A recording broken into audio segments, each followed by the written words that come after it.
যশোরে বাসের হেলপার ২০ বছরের মুরাদ বুধবার ভোররাতে রাস্তার পাশে রাখা বাসে ঘুমিয়েছিলেন। সেই বাসে আগুন দেয় অবরোধ সমর্থকরা। শরীরের ৩৭% পুড়ে যায় তার।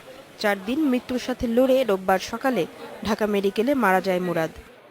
আমার এই সংসারটা আমার আব্বা চালায়। আমার আব্বা চলে গেছে, এখন যা করবেন আমি কিছু বলতে পারবো না। আমার সভাপতি নারায়ণগঞ্জের রিকশাচালক অমূল্যচন্দ্র বর্মন ঢাকা এসেছিলেন জীবিকার তাগিদে। দুর্বৃত্তদের ছোড়া পেট্রোল বোমায় শুক্রবার দগ্ধ হন তিনি। পরিবারের একমাত্র আয়ের উৎস অমূল্য এখন জীবন মৃত্যুর সন্ধিক্ষণে। একই পরিস্থিতির শিকার মিরপুরের চাকরিজীবী খালেদ। আর আইসিইউতে মৃত্যুর সাথে পাঞ্জা লড়ছেন মগবাজারের কালামও।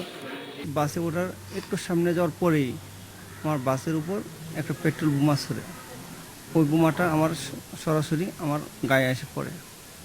তারপরে দেখি সারা বাসে আগুন ধরে যায়। সামনে গ্লাসের পর ডান পাশে বাড়ি মারলো, বাড়ি মারার সাথে সাথে গ্যাসের মতনই কিছু পানির মতন আসলো, আওয়ার সাথে সাথে আগুন ধরে গেছে। ও আর কি বাইরে যেতে পারে না বাইরেন কেন, নাক মুখ আগুনে পুড়িয়ে গেছে।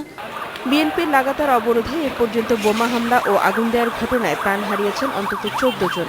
আহতদের বেশিরভাগেরই শরীরের ওপরের অংশ ও শ্বাসনালী পুড়ে যাওয়ায় কেউই আশঙ্কামুক্ত নন।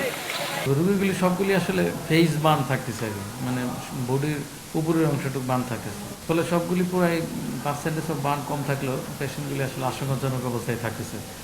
সহিংস রাজনৈতিক কর্মসূচিতে স্বজন হারানো পরিবারগুলোর সামনে এখন অনিশ্চয়তা আর সীমাহীন বেদনা। ওই হাসিনাও কান্দি নেই, কালে দিয়া যাও কান্দি নেই।